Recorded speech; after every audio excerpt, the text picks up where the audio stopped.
Well, fifth grade, it looks like the time has come. It looks like you've made it to the end of the 2020 school year. This year has started off with such a great feeling, such a great atmosphere, and the leaders that you have all become and shown, and the leadership you've shown throughout the year have just been remarkable.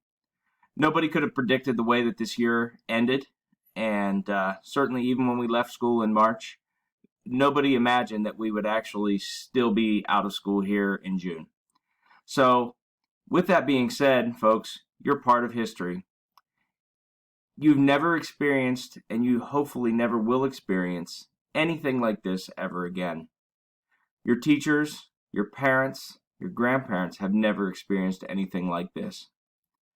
All that I can say is that the way that you have handled it as students has been nothing less than exemplary. Your dedication in logging in each day has been so impressive.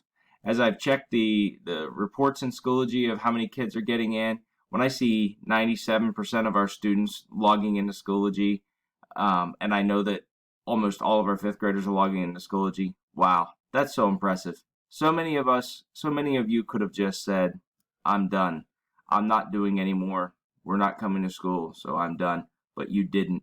And that shows the leadership and the potential that all of you have to just do amazing things. So fifth grade, I know that you will do amazing things. I know that you will move forward and have many accomplishments beyond your time here at South Lebanon Elementary School.